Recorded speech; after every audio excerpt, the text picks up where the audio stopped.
오늘은 2월 6일 화요일 아침 6시 20분입니다. 이틀 동안 크게 올랐던 미국의 증시가 오늘은 필라델피아 반도체만 상승하고 나머지 3대 지수들은 모두 하락을 했습니다. 제롬 파월 연준 의장이 조기금리 인하 전망에 찬물을 끼얹음에 따라서 미국 증시가 일제히 하락했습니다. 연방준비도 예상보다 금리를 덜 인하할 것이라는 우려가 커지면서 국채금리는 급등을 했고 증시에 부담이 됐습니다. 파월 의장이 어제 미국 CBS 방송과 인터뷰에서 금리 인하에 신중을 기할 것이며 시장의 예상보다 인하 폭이 작고 속도도 느릴 것이라고 말을 했습니다. 오늘 다우가 0.71% 하락했습니다. S&P 500은 0.32% 하락해서 4,942.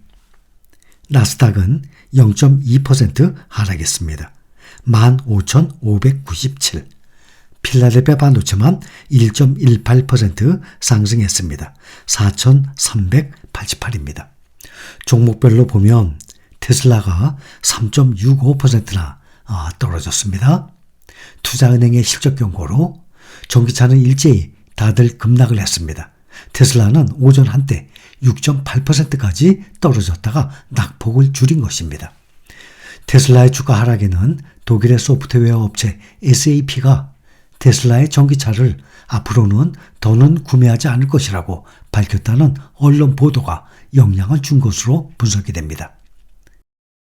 독일의 일간지 한데스블라트는 2만 9천 대의 차량을 보유한 SAP가 테슬라 차량 구매를 중단하기로 했다고 회사 관계자의 말을 인용해 보도했습니다. 이 업체는 테슬라의 차 가격이 자주 바뀌어서 구매 계획 수립이 어렵고 테슬라가 차량 인도 일정을 제때 맞추지 않는 점을 문제로 꼽은 것으로 전해졌습니다. 이에 더해서 투자은행 파이버 샌들러는 테슬라가 올해 작년보다 약 7% 증가한 193만 대를 인도할 것으로 예상을 하면서 목표 주가를 295달러에서 225달러로 낮췄습니다. 앞서서 월가 애널리스트들은 평균적으로 테슬라의 올해 인도량을 작년보다 약 20% 늘어난 220만 대로 예상한 바 있는데 파이버 샌들러의 새 전망치는 이보다 훨씬 낮아진 것입니다. 테슬라 주가는 올해 들어서 오늘까지 27%나 떨어진 상태예요.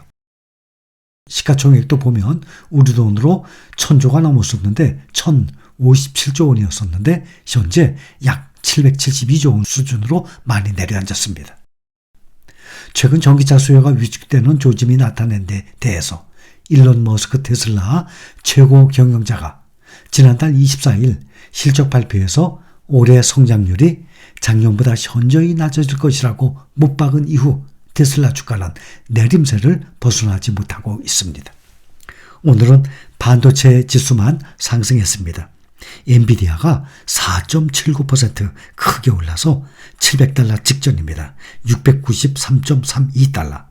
또 에이스 글로벌 반도체 탑4 ETF 있죠? 우리가 투자하고 있는 그 종목들 TSMC도 2.63% 상승, ASML도 1.06% 상승, 브로드콤도 1.53% 상승. 다들 상당히 많이 올랐습니다. 그래서 필라델피아 반도체만 상승했습니다. 지난해 주가가 240% 폭등을 해서 S&P 500 지수 가운데 가장 상승률 높았죠. 1위를 기록했던 엔비디아가 올해 새해 들어서도 올해 초 481달러였는데 어느새 500달러, 600달러를 넘어서 700달러 직전까지 무려 44%나 급등을 한 상태입니다. 44%의 상승이면 1년 동안 올랐어도 대단히 성공적인 건 아니겠습니까? 1년에 10에서 20%만 올라도 성공인데 지금 한 달여 만에 44%라면 어마어마한 상승폭이에요. 엔비디아 시총 현재 1조 7천억 달러를 돌파했습니다. 작년에는 새로운 이름 나왔었죠. 매그니피센트 세븐. 올해는 새로운 이름이 두 개나 만들어졌어요. 바로 MNM. 또 하나는 AI5예요.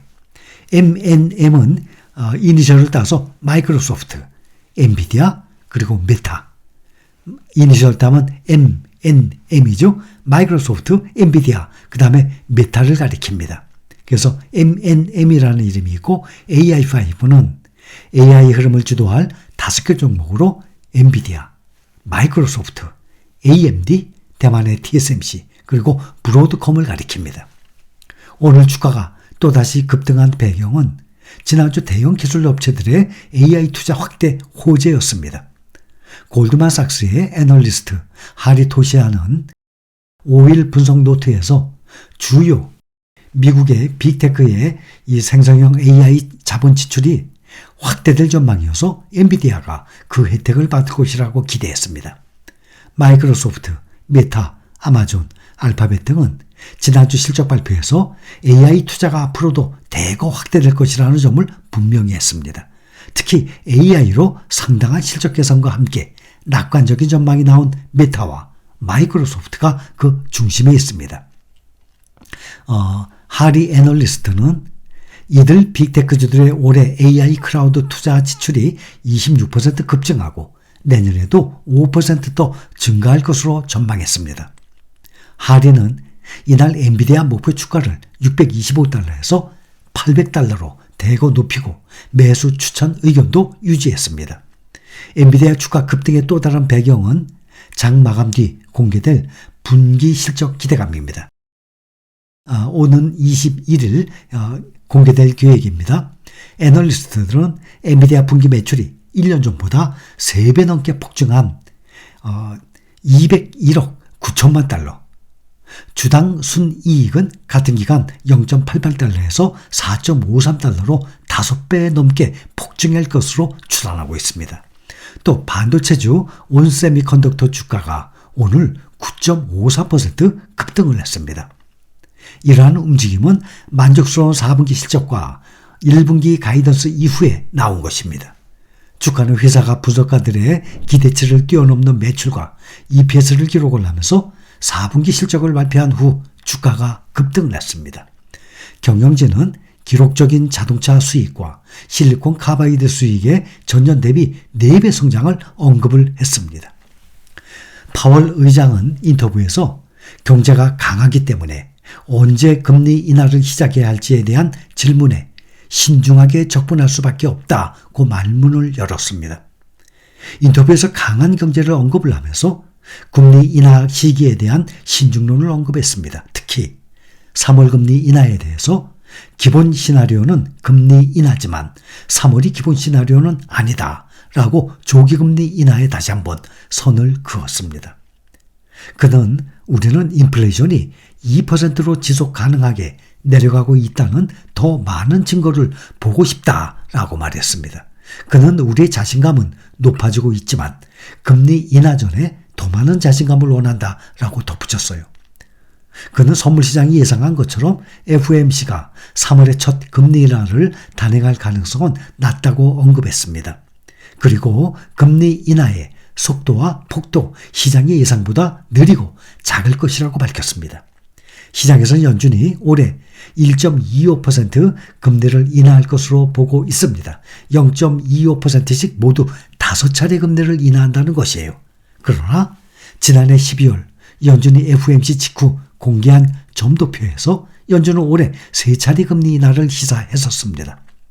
오는 3월 FOMC에서 금리 전망을 업데이트할 것이지만 큰 변화는 없을 것이라면서 인하의 시기가 다가오고 있지만 아직은 아니다라고 말했습니다. 이날 닐 카시카리 미네폴리스 연방준비은행 총재 역시 경제가 강해서 금리를 서둘러 내릴 필요가 없다고 강조했고 오스탄 구스비 시카고 연은 총재도 같은 목소리를 냈습니다. 이렇게 발언 직후에 미국의 고금리가 장기화될 것이라는 우려로 국제 수익률이 상승했습니다. 국제시장에서 10년 만기 미국 국채 수익률은 전 거래일보다 0.13% 이상 상승한 4.16%대를 기록했습니다.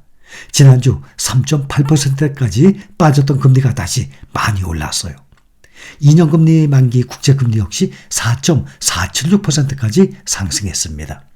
3월 금리 인하 가능성은 물론 5월 금리 인하 가능성도 크게 후퇴했습니다. 연준이 3월 FOMC에서 0.25% 금리 인하 확률을 14.5%로 반영을 하고 있습니다. 불과 2주 전까지만 해도 80%를 웃돌았는데 말입니다. 5월 금리 인하 확률도 떨어졌어요. 연준이 5월에 0.25% 금리를 인하할 확률은 54%로 반영하고 있습니다. 이것은 어제까지만 해도 60%보다 낮은 것입니다. 이렇게 파월 의장이 조기금리 인하 기대에 찬물을 끼얹음에 따라서 미국의 증시는 일제히 하락 마감한 것입니다.